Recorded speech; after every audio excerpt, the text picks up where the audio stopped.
warahmatullahi wabarakatuh. Di sini saya akan menjelaskan sedikit modul ajar IPA kelas 8 mengenai pengenalan sel. Ini disusun oleh saya sendiri, Resi Amelia Dewanti dari NIM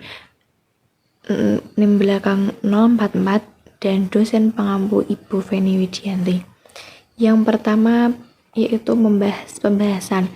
Di sini kita akan membahas mengenai model pembelajaran, yang kedua tujuan pembelajaran, dan yang ketiga kegiatan pembelajaran. Sebelumnya waktu yang kita gunakan dalam pembelajaran yaitu 4x40.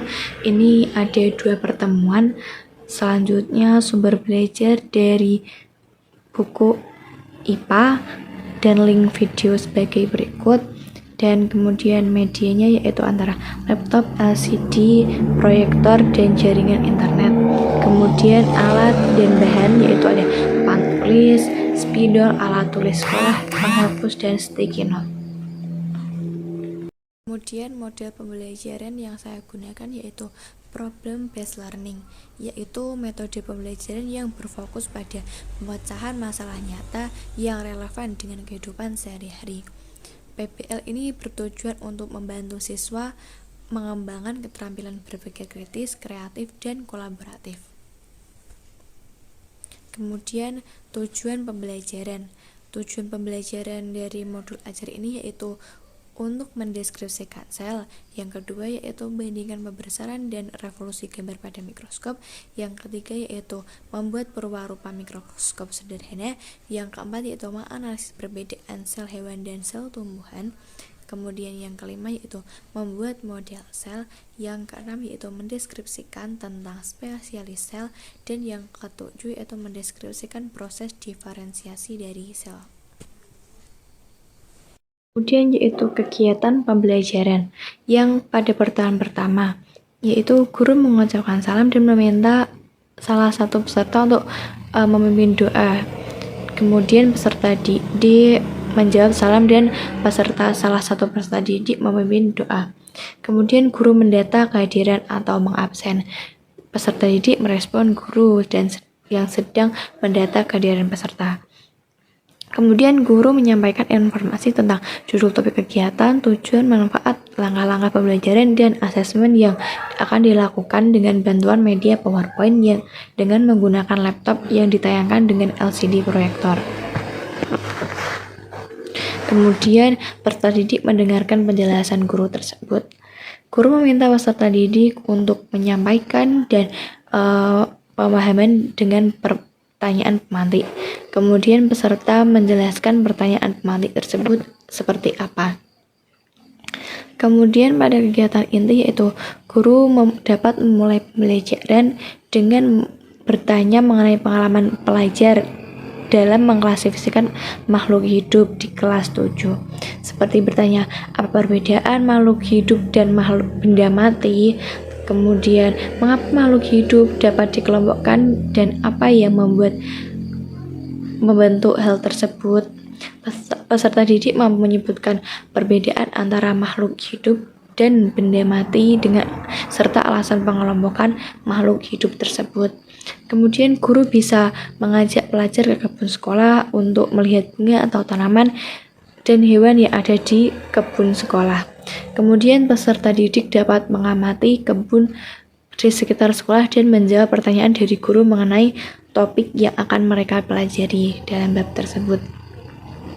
Kemudian guru mengajukan pertanyaan lanjutan yang mengarah ke topik yang dipelajari. Guru bisa memberi video untuk memancing dan menggugah minat pelajar untuk mencipta suatu mikroskop sederhana.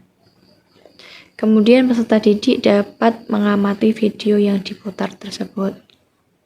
Kemudian guru dapat menceritakan bahwa awal video tersebut menceritakan masalah mengenai sulitnya suatu daerah mendapatkan air bersih. Mereka memiliki sumber air tapi yang sangat kotor, sehingga banyak kuman, sementara kuman-kuman tersebut hanya bisa dilihat melalui mikroskop. Mikroskop yang ada di pasaran tidak bisa dimiliki banyak orang di daerah tersebut karena harga yang tentunya sangat tidak murah. Lantas seorang saintis bernama Manu Prakash berusaha memecahkan masalah tersebut dengan membuat mikroskop murah yang dapat dibeli oleh semua orang. Mikroskop tersebut berharga $1 Amerika atau sekitar hanya Rp15.000. Dari cerita ini diharapkan guru mampu memancing untuk saling menilai perwarupa mikroskop buatan dengan menggunakan rubrik di atas. Kemudian peserta didik dapat mencermati arahan dari guru, mengamati video dengan seksama dan mendengarkan arahan guru selanjutnya. Kemudian guru mendorong dan membimbing peserta didik agar dapat menyimpulkan pembelajaran yang telah dilakukan hari ini kepada dan memberikan penguatnya.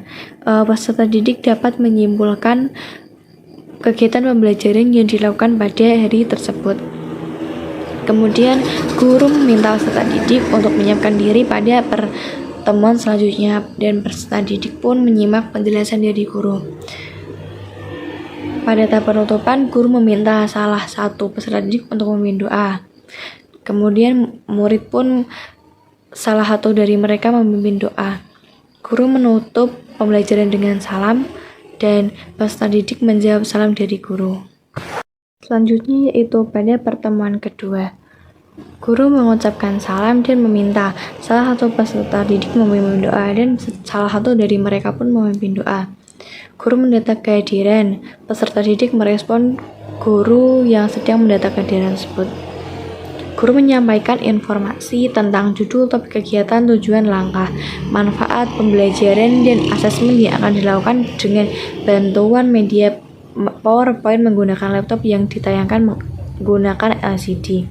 Peserta didik pun menjelaskan penjelasan dari guru dan mengamati video dari proyektor tersebut. Guru meminta peserta didik untuk menyampaikan pemahamannya dari pertanyaan pemantik. Kemudian peserta didik menjelaskan jawaban dari pertanyaan pemantik tersebut. Guru menghidupkan kembali antusiasme peserta didik dengan mengajukan pertanyaan komponen dan interaksi antar komponen ekosistem yang dilakukan oleh peserta didik, yaitu menjawab pertanyaan dari guru. Kemudian guru bertanya tentang topik ekosistem yang sudah dibahas sebelumnya.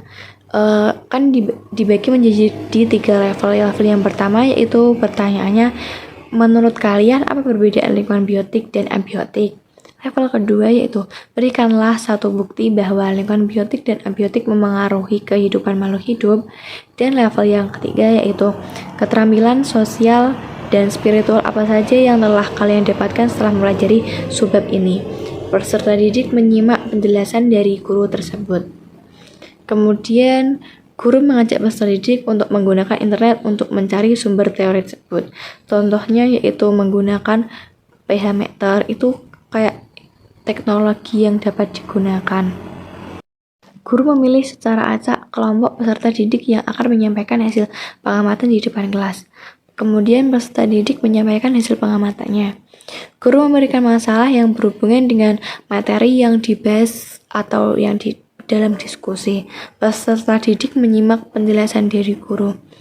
Terus, guru memberikan soal post-test kepada peserta didik untuk mengetahui seberapa jauh peserta didik memahami konsep pelajaran. Peserta didik pun mempresentasikan hasil dari diskusi kelompok mereka. Kemudian penutup, guru meminta peserta didik melakukan refleksi pembelajaran yang telah dilakukan hari ini. Kemudian peserta didik melakukan refleksi pembelajaran. Guru meminta peserta didik untuk menyiapkan diri pada pertemuan selanjutnya seperti belajar materi yang akan datang atau apa materi yang sudah dikerjakan dari kemarin. Peserta didik pun menyimak penjelasan dari guru. Guru meminta salah satu peserta didik untuk memimpin doa. Kemudian guru menutup pelajaran dengan salam. Sekian pemaparan modul ajar dari saya. Apabila ada kurangnya mohon maaf. Wassalamualaikum warahmatullahi wabarakatuh.